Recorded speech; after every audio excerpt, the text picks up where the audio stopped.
সঙ্গীতা। আমি নিয়ে এসেছি আবার একটা নতুন ব্লগ। এই দেখুন সামনে দিয়ে মেট্রো যাচ্ছে, আমাদের দিল্লি মেট্রো।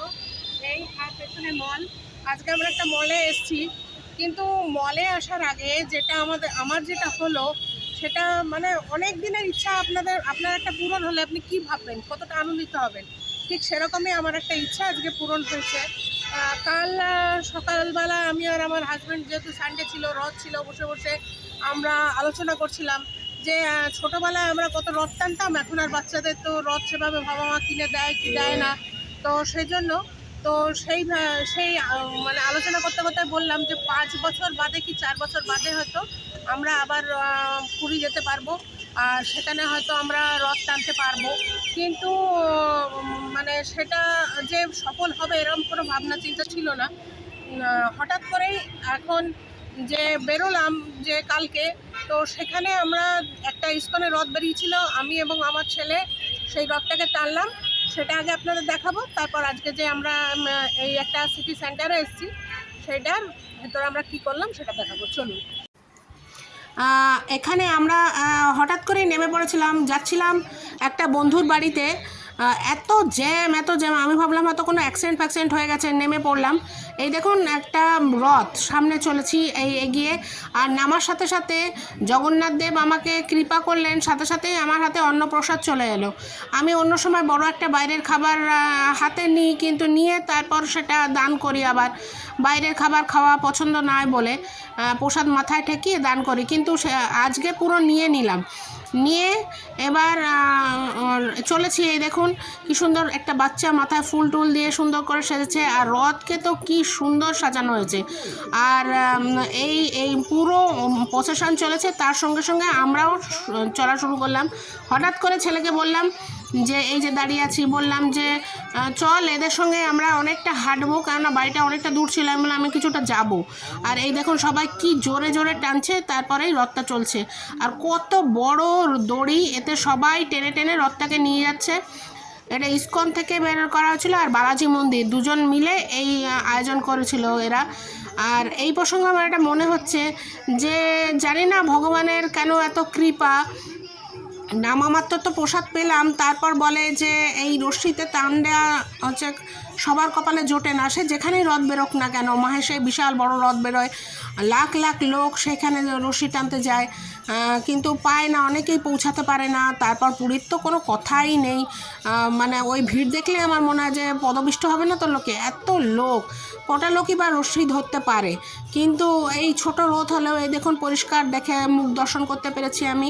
এই জগন্নাথ বলরাম সুভদ্রা রয়েছেন, আর যারা গাড়িতে যে পণ্ডিত লোকেরা রয়েছেন মানে ঠাকুরমশাই, তারাও খুব ভালো ছিল, মানে মোড়ে মোড়ে দাঁড় করা ছিল যাতে সবাই দেখতে পারে।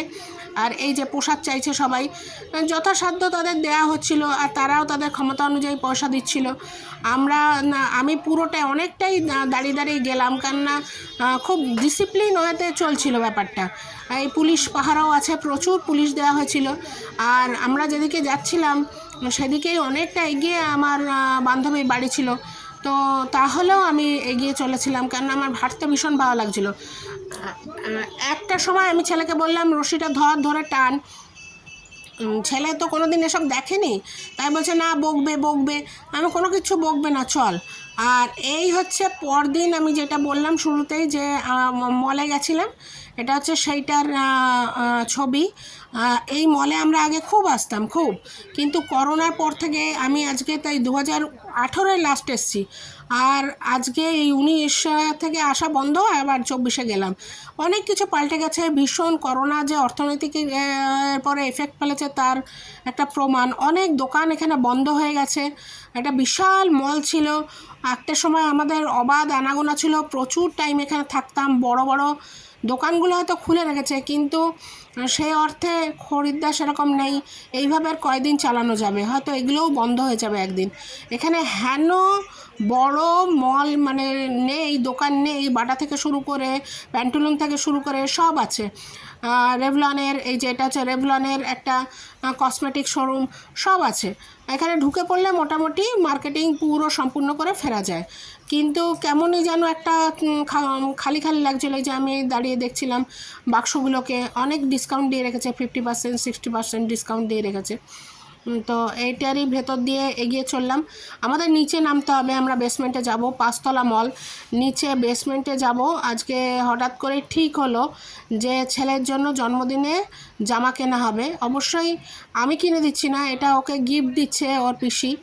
আর সেই জন্য আমাকে বললো তুমি যাও কিনে দাও ওকে। তো সেই জন্যই মোড়ের নিচে বেসমেন্টে যাব, মোড় বলে একটা জায়গায়, সেখানে গিয়ে আমি ওকে জামা কিনে দেবো। আপনাদের দেখাচ্ছি মোড়ের, হয়তো ভেতরে অ্যালাউ করবে না, তাও কিছুটা দেখাবো। এই যে এগিয়ে চলেছি আস্তে আস্তে। আর এইখানেই নিচে নামার, এই যে মোড়, এখানে ওই আলপিন থেকে এলিফ্যান্ট সবই পাওয়া যায়। এই সিধা ওই দেখা যাচ্ছে ওখানে জামা রয়েছে, ঝাপসা হয়তো খুব একটা স্পষ্ট নয়, কিন্তু ওইখানেই জামা আছে, আমরা দেখব। তার আগে অল্প সামান্য কিছু, আমি ফিরে যাচ্ছি বলে অল্প সামান্য কিছু জিনিসপত্র নেব।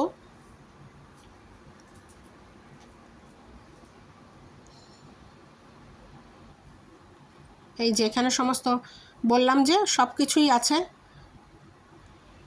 এই আপনাদের ঘুরিয়ে দেখাচ্ছি, কিন্তু অনেকটা জায়গাটা অনেকটা ছোট হয়ে গেছে, মানে ভীষণই ছোট।